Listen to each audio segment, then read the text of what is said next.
Bismillahirrahmanirrahim. Assalamualaikum warahmatullahi wabarakatuh.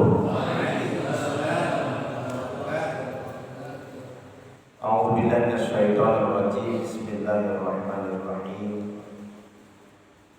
Hamdan wa syukran lillah, wassalatu wassalamu ala Rasulillah wa ala alihi wa ashabihi wa mawalah.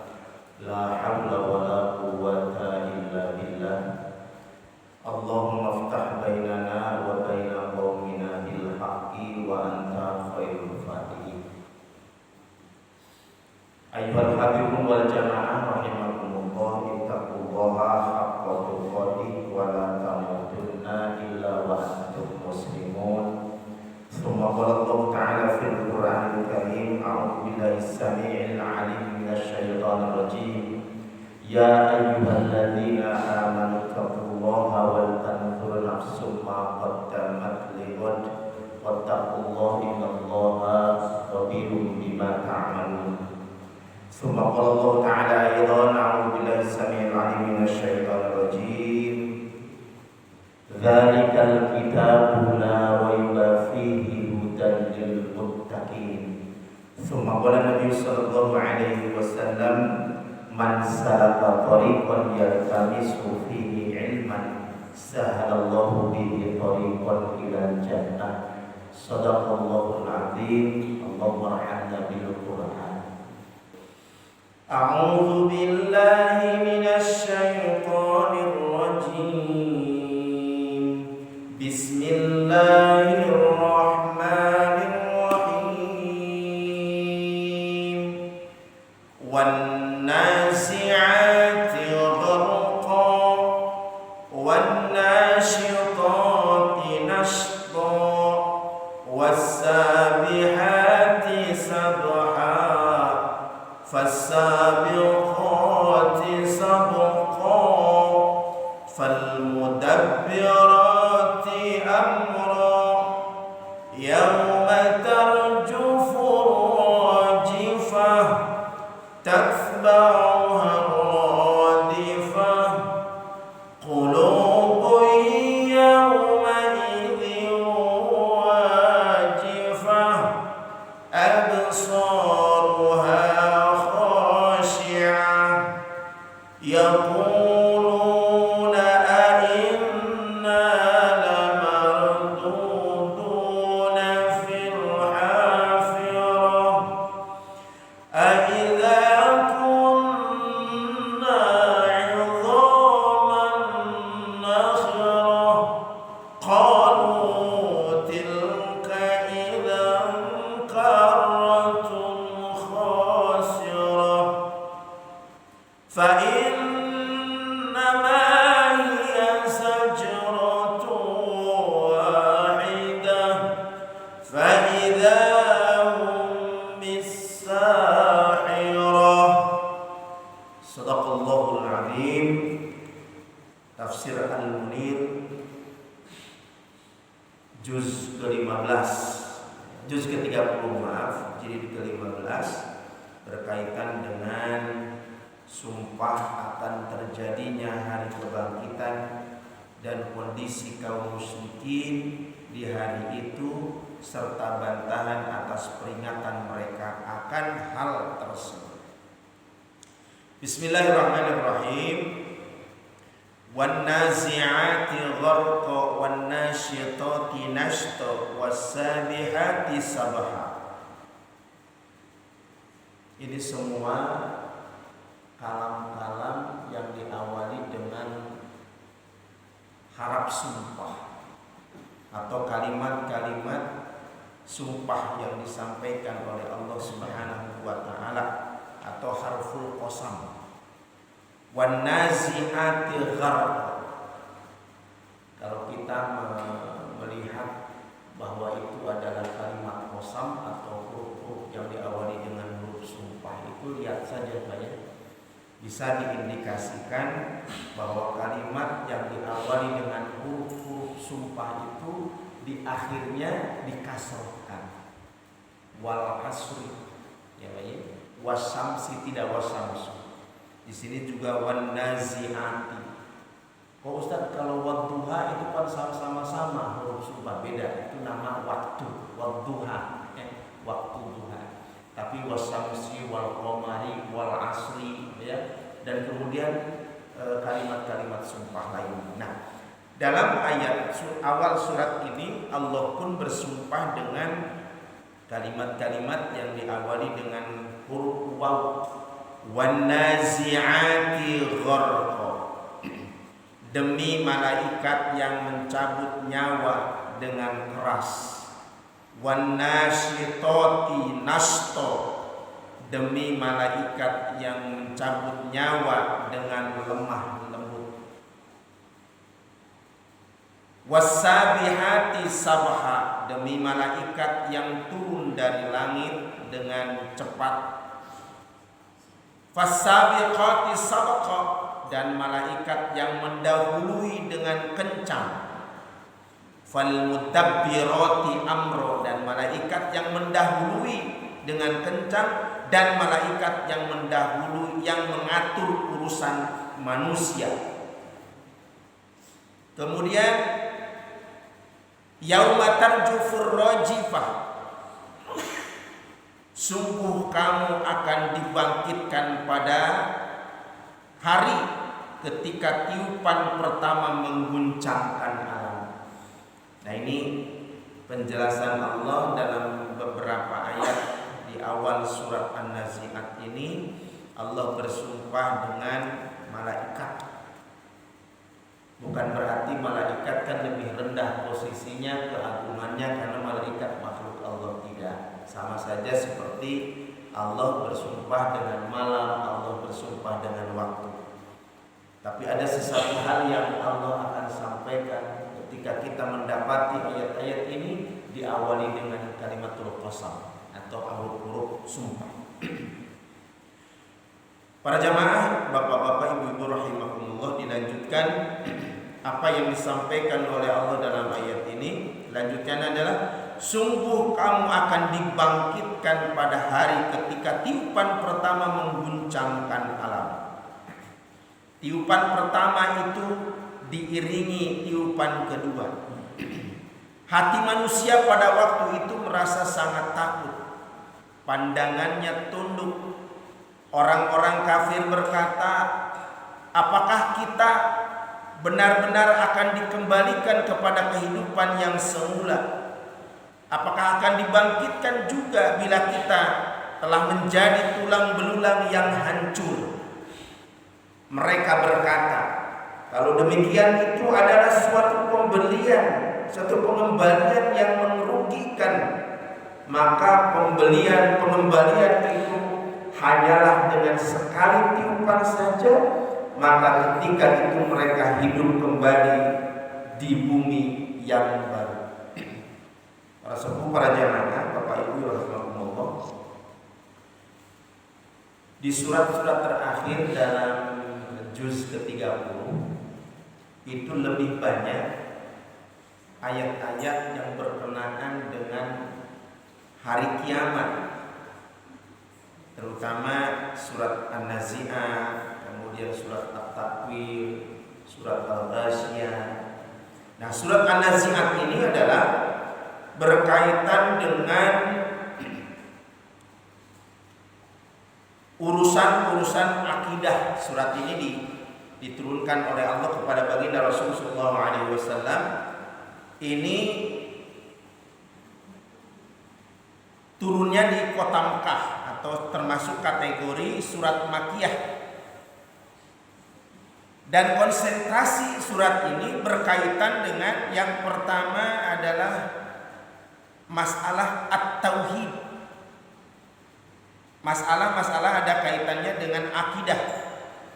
Kita tahu bahwa salah satu rukun iman yang kelima adalah percaya kepada hari akhir. Allah mengingatkan dengan ayat ini supaya kemudian manusia senantiasa yakin bahwa kehidupan dunia ini akan berakhir.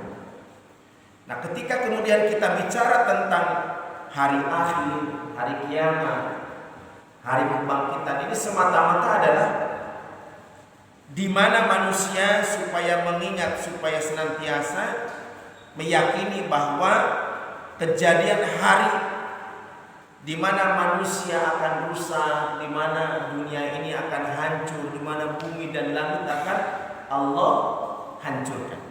Nah, ini berkaitan dengan akidah. Kemudian yang kedua adalah berkaitan dengan an-nubuwah, kenabian. Kita tahu Rasulullah SAW adalah sebagai nabi dan rasul, sebagai utusan Allah Subhanahu wa taala membawa risalah. Nah, bukan kebetulan bahwa baginda Rasulullah SAW adalah nabi dan rasul terakhir yang Allah pilih, membawa syariat sampai dengan akhir zaman. Bahkan istilah di dalam akidah bahwa baginda Rasulullah SAW adalah khataman nabiyyin, sebagai nabi terakhir. Apa yang dibawa oleh Rasulullah SAW?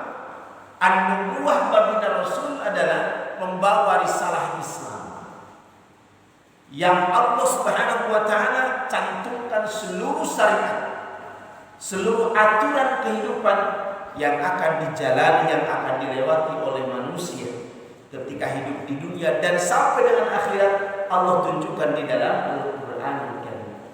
Bagaimana mungkin kita mengetahui sesuatu yang belum terjadi, kehidupan akhirat, kalau tidak ada pembawa informasi, tidak ada muatan yang terkandung di dalamnya adalah informasi tentang hal tersebut. Tiada lain adalah Rasulullah yang membawa wahyu Allah yang Allah turunkan, yaitu melalui Al-Qur'an Karim. Maka kita ketahui bahwa pada hari di mana Allah bangkitkan seluruh umat manusia, tiupan sangkakala yang pertama, yang kedua dan selanjutnya Allah cantumkan, Allah informasikan melalui ayat-ayat ini. Nah, maka kemudian sangat ironis andaikan manusia meyakini tentang rukun iman yang 6, tetapi tidak mau taat dan tunduk untuk mengetahui, memahami, mengamalkan Al-Quranul Karim.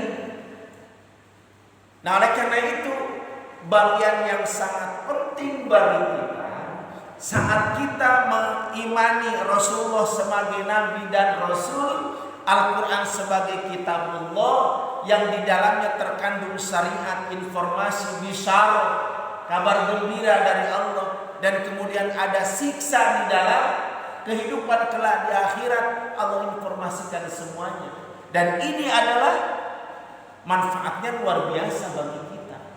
Ketika kita membacanya berpahala, ketika kita mendengarkan orang membaca Al-Quran berpahala, walaupun kemudian hukumnya sunnah. Tetapi ketika kita mengkaji, ketika kita memahami dan kemudian mengamalkan ayat-ayat yang kita pahami tersebut, maka termasuk kategori ibadah wajib di sisi Allah Subhanahu wa taala. Hadirin wal hadirat jamaah rahimakumullah, inilah sesungguhnya risalah yang dibawa oleh baginda Rasul melalui Al-Qur'an Karim adalah sesuatu hal yang amat sangat penting. Dan ibadah yang kita laksanakan sebagaimana dituntun oleh baginda Rasul, diberikan contoh oleh Rasulullah SAW, adalah dilaksanakan ketika di dunia. Maka wajibnya kita sholat, wajibnya kita mencari ilmu, wajibnya melaksanakan ibadah-ibadah yang lain di sisi Allah Subhanahu wa taala. Allah akan berikan balasan baik ketika itu ditunaikan saat kita hidup di dunia. Maka tadi Al-Fakir di awal menyampaikan, alhamdulillah kita telah dianugerahi kenikmatan terbesar oleh Allah hari ini dan pagi ini, yaitu kenikmatan hidup. Dan saat hiduplah kita diwajibkan ibadah oleh Allah Subhanahu wa taala. Kapan balasan yang akan kita terima? Yang pasti yakinlah kita bahwa kehidupan akhirat bagian dari rukun iman yang kita yakini. Iman kepada Allah, iman kepada para malaikatnya Allah, iman kepada kitab-kitabnya Allah, iman kepada Nabi dan Rasulnya Allah, iman kepada hari akhir dan iman kepada qada qadarnya Allah Subhanahu wa taala, khairihi wa syarrihi min Allah taala. Ini adalah bagian yang sangat tak bisa dipisahkan satu dengan yang lain. Kita iman kepada hari akhir sebagaimana Allah tunjukkan tadi di ayat-ayatnya, maka sesungguhnya adalah keberhasilan Rasulullah SAW membawa risalah ketika di dunia ini, ya, melalui syariatnya, melalui ayat-ayat suci Al-Quran, sehingga kita bisa beribadah dengan sebenar-benarnya. Dan sesungguhnya kita yakini kebenaran ibadah itu adalah terkait dengan contoh yang disajikan oleh Rasulullah SAW. Bagaimana Rasulullah sholat, bagaimana Rasulullah beribadah, bagaimana Rasulullah SAW menyampaikan ayat-ayatnya, bagaimana Rasulullah membaca ayat-ayat suci Al-Quran. Ini adalah bagian risalah yang dibawa oleh Rasulullah SAW. Untuk siapa? Untuk kita, dalam rangka ibadah kepada Allah Subhanahu wa taala. Bapak-bapak, Ibu-ibu rahimakumullah. Jadi yang kedua adalah ayat-ayat ini berkenaan dengan nubuwah, kenabian, risalah Rasul. Wa ma ataakumur rasul fakhudhu wa ma nahakum anhu fantahu. Dari mana kita ketahui? Dari Al-Quran. Al-Quran adalah ayat Allah, kebenarannya pasti. Maka apa saja yang datang dari Rasulullah SAW maka ambillah. Apa saja yang dilarang oleh Allah Subhanahu wa taala tinggalkan. Bapak-bapak, Ibu rahimakumullah. Ini yang kedua. Yang ketiga, ya, ayat-ayat yang terkandung di dalam surat ini adalah berkaitan dengan hari kebangkitan.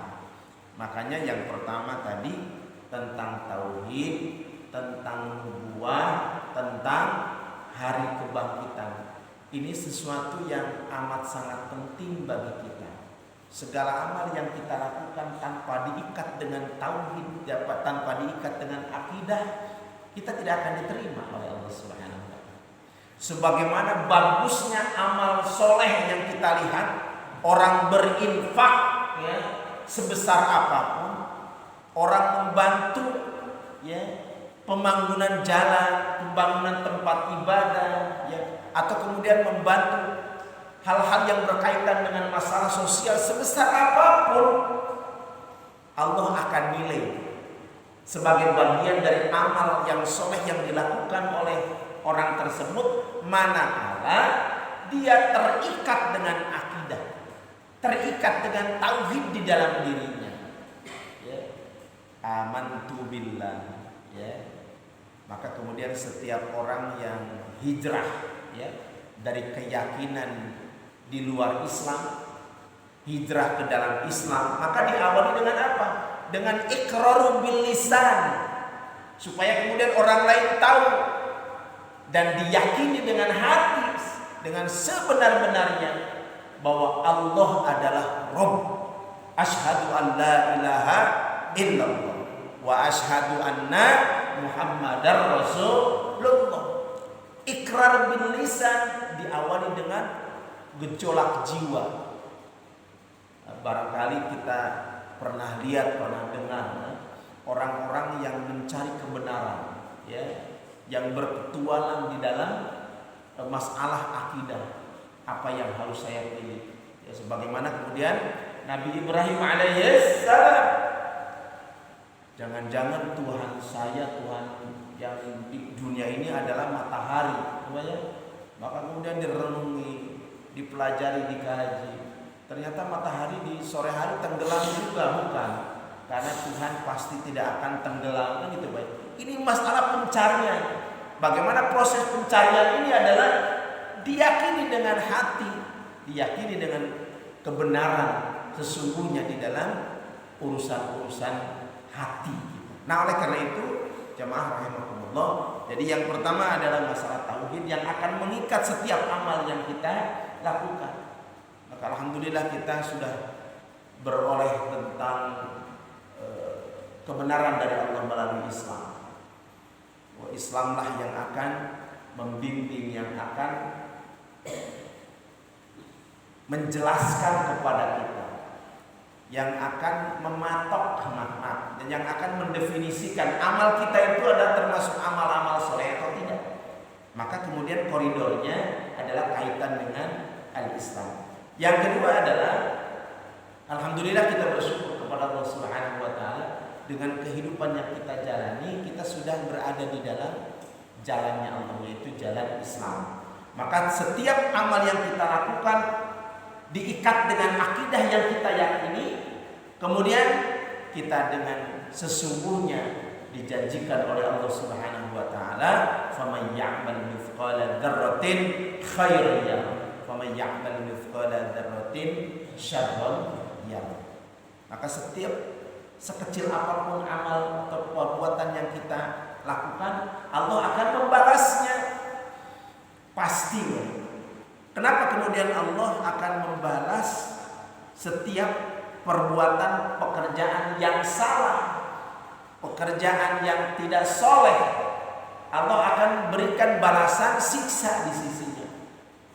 Karena sesungguhnya Islam telah lahir, Islam telah datang dibawa oleh baginda Rasul sampai dengan hari kiamat. Maka ketika saat ini masih ada orang-orang yang tidak berada di jalan Islam, maka merekalah yang akan terkategori di sisi Allah Subhanahu wa taala, "Wa may ya'mal mithqala dzarratin syarran yarah." Karena sesungguhnya kebenaran sudah Allah tunjukkan melalui al-Islam, tapi mereka kekeh dengan keyakinannya, kekeh dengan jalan yang mereka pilih, maka kebenaran bukan semata-mata. Berbeda dengan orang pedalaman, baik. Orang pedalaman misalnya, dia sulit untuk terjangkau dengan dakwah, sulit untuk terjangkau dengan penyampaian kebenaran melalui Al-Quran, bahwa Allah Subhanahu wa taala telah mengutus baginda Rasul dengan membawa risalahnya, tetapi kemudian mereka tidak mendapat informasi itu, maka di hadapan Allah mereka akan beralasan, saya tidak tahu ya Allah, saya tidak sampai kepada kami tentang kebenaran itu. Yang saya yakini adalah kebenaran orang-orang tua saya dulu. Maka inilah satu hal yang nanti akan ditanyakan kepada orang-orang yang tahu, kenapa Anda tidak menyampaikan kebenaran. Bisa jadi kepada al-faqih, bisa jadi kepada bapak-bapak, misalnya punya saudara di pedalaman sana yang kita tidak tahu, ternyata tidak terjangkau dengan media informasi. Maka kemudian di sisi Allah Subhanahu wa taala ada perhitungan. Berbeda dengan orang-orang yang dengan sempurna mendapatkan informasi melalui media sosial, melalui media informasi, sarana teknologi, melalui sarana komunikasi seperti saat ini.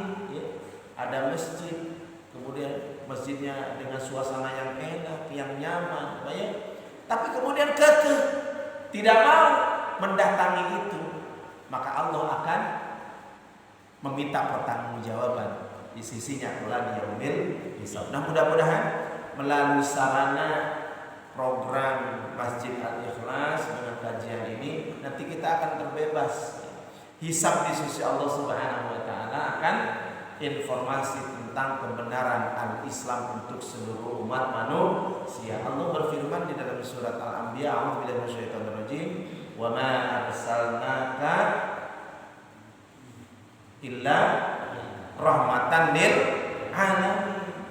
Sesungguhnya tidaklah aku utus Muhammad kecuali untuk seluruh alam. Jadi bukan hanya untuk umat Islam saja. Baik, ini yang kemudian disampaikan di dalam surat ini berkaitan dengan pertama tadi adalah tauhid atau akidah, yang kedua nubuwah, dan yang terakhir adalah tentang kebangkitan.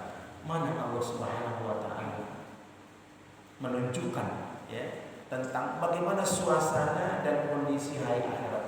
Nah, kebetulan di dalam surat An-Nazi'at ini terkait dengan Allah ingin menunjukkan bagaimana kondisi, bagaimana sikap kaum musyrikin, bagaimana orang-orang yang tidak meyakini akan adanya Allah, bagaimana kondisi orang-orang komunis kelak, bagaimana orang-orang PKI kelak yang tidak meyakini akan adanya Allah Subhanahu wa taala. Allah Allah tunjukkan dalam surat ini. Salah satunya ya, bagaimana respon mereka ketika Allah Subhanahu wa taala telah menyampaikan demi malaikat ya yang mencabut nyawa dengan keras, demi malaikat yang mencabut nyawa dengan lemah lembut, dan demi malaikat yang turun dari langit dengan cepat, dan malaikat yang mendahului dengan kencang, dan malaikat yang mengatur urusan dunia.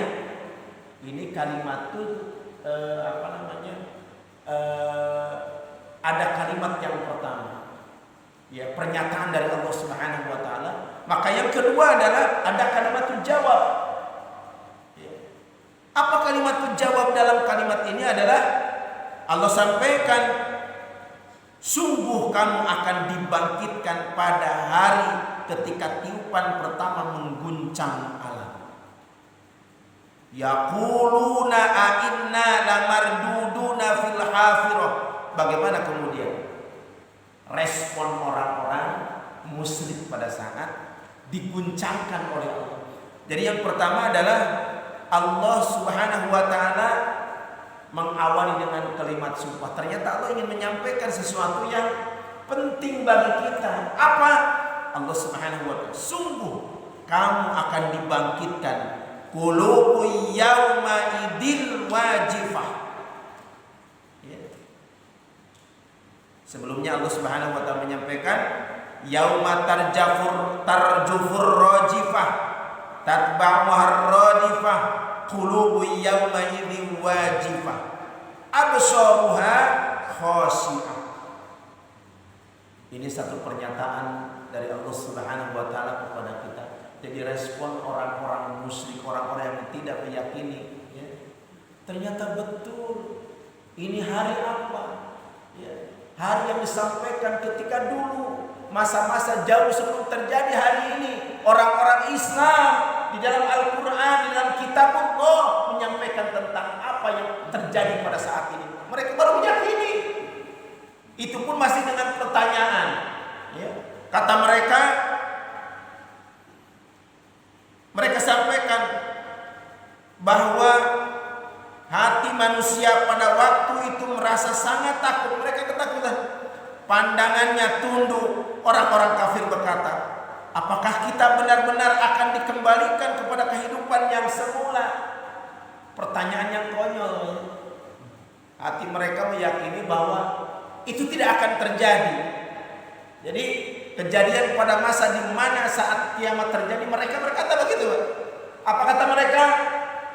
Kata mereka adalah, apakah kita benar-benar akan dikembalikan kepada kehidupan semula? Jadi tidak mau kemudian menghadap kehidupan akhirat, karena akan ada hisab, karena akan ada permintaan pertanggungjawaban di sisi Allah Subhanahu wa taala. Yang mereka kemudian ingin dikembalikan kepada suasana kehidupan dunia yang mereka bersenang-senang dengan kehidupannya tersebut. Nah, oleh karena itu pertanyaan ini adalah sesuatu yang sangat konyol bagi mereka. Pada sesungguhnya adalah Allah tunjukkan pada hari itu adalah hari di mana manusia semuanya dibangkitkan oleh Allah, ditunjukkan bagaimana kemudian kehidupan pada hari kiamat.